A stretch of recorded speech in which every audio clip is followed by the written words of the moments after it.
Cześć, jestem Castor z Krytyki Politycznej. Boże, jaki cringe. Hello, jestem Castor. W Simsach na początek mamy budżet, który pozwala nam kupić mieszkanie. Ale to są Simsy, nieprawdziwe życie. Ale weźmy te Simsy.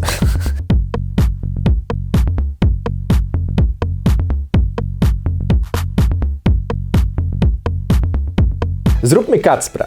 Kacper ma lat 25, blond włos, jakąś brodę. Ubierzmy go, tak wygląda pięknie. Po wielu latach studiów, miotaniu się po malutkich pokoikach, Kacper znajduje poważną pracę. Staje przed poważną życiową decyzją. Czas się ustatkować. Problem ubóstwa młodzieży to problem patologii polskiego rynku mieszkaniowego. Kacper nie może wpisać kodu na Modherlodę, jak w Simsach. Na 1000 mieszkańców przypada w Polsce 362 mieszkania. To dużo poniżej średniej Unii Europejskiej, która wynosi 480. Jeśli nie możemy mieszkania kupić, spróbujmy je wynająć. Ups, wynajem mieszkań w Polsce jest jeszcze droższy niż ich kupno. Przeciętny Polak, aby zarobić na 1 metr kwadratowy mieszkania, musi pracować 42 dni. 42 dni. Wróćmy do naszego Kacpra.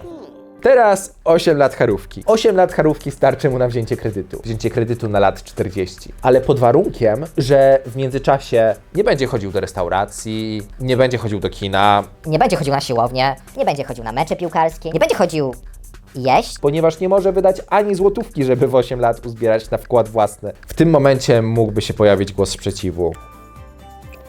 Za moich czasów to my nie mówiliśmy o tym, że mieszkanie nam się należy, my ciężko na nie pracowaliśmy. Okej, boomer, jeśli byłeś w moim wieku, w czasach transformacji ustrojowej, mogłeś dostać mieszkanie za pół darmo. Bo to były mieszkania spółdzielcze czy zakładowe. Bardzo wiele osób z twojego pokolenia po latach decyduje się na zakup drugiego mieszkania. I to nie w Simsach, tylko w realnym życiu. Po co im drugie mieszkanie? Rozumiem w Simsach, ale w realnym życiu, żeby je wynająć. W ten sposób z rynku znikają mieszkania o małym metrażu, koło się zamyka, nasz problem jeszcze bardziej się pogłębia. 72% osób wynajmujących mieszkania po cenie rynkowej mieszka w warunkach uznawanych przez Komisję Europejską za przeludnione. Grzyb na ścianach, przechodnie pokoje, zaciemnienie. Oddajmy głos osobom, które faktycznie są w takiej sytuacji. Przyjechałam do Warszawy z Siedlec, żeby studiować. Pierwsze mieszkanie to było w szafie na Żoliborzu. Drugie mieszkanie to było w trochę lepszej szafie. Trzecie mieszkanie to był Mokotów u mojej przyjaciółki. Czwarte to była Krochmalna z Grzybem, gdzie mieszkałam 3 lata, ale bardzo fajnie mi się tam mieszkało. Piąte mieszkanie to było na Gocławiu z Grzybem, w którym mieszkałam 2 miesiące. Szóste mieszkanie to na Anielewicza, w którym mieszkałam 2 miesiące. No i teraz mieszkam już 2 miesiące tutaj na Jana Pawła.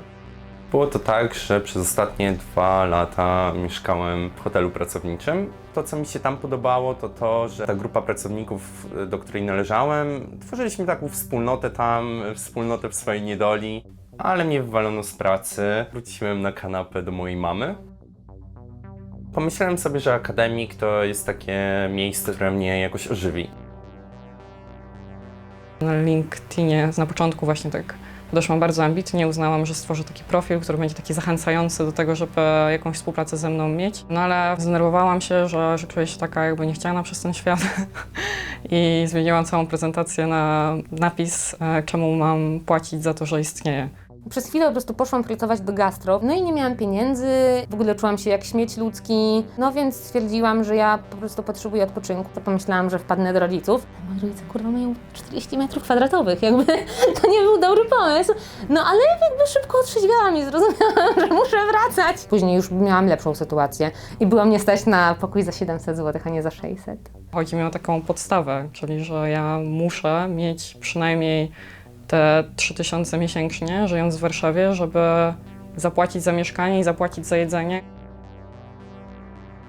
Jest to po prostu straszne, kiedy się człowiek budzi w nocy na przykład i już wiem, że nie śpię, ale jednocześnie jakby nie mogę się ruszyć, moje ciało jest całe zdrętwiałe i myślę o tym, ile mam pieniędzy na koncie i kompulsywnie sprawdzam telefon i zaczynam po prostu włączyć jakiegoś wielkiego matematyka w głowie. No i postanowiłam, że napiszę post na Facebooku, w którym szczerze napiszę, że faktycznie nie mam za co płacić za mieszkanie. Bardzo się zdziwiłam, bo dostałam bardzo, bardzo dużo pomocy. To jest niemożliwe, żebym za taką kwotę wynajął pokój, nawet dzielony na wolnym rynku. Prowadziłem się tutaj w jakiejś takiej tymczasowości. Wydaje mi się, że to miejsce ma niesamowity potencjał, tylko to jest potencjał niewykorzystany przez zbędną biurokrację. To miejsce jak na dzisiaj nie tworzy takiej fajnej wspólnoty. Ostatnio słyszałem jakiś harmider na schodach. Szedłem na piętro i spotkałem jednego z moich tutaj sąsiadów, który chciał się wysikać w rogu na schodach obok windy. No tutaj mieszka 1500 osób i każda osoba to na pewno jest jakaś oddzielna historia.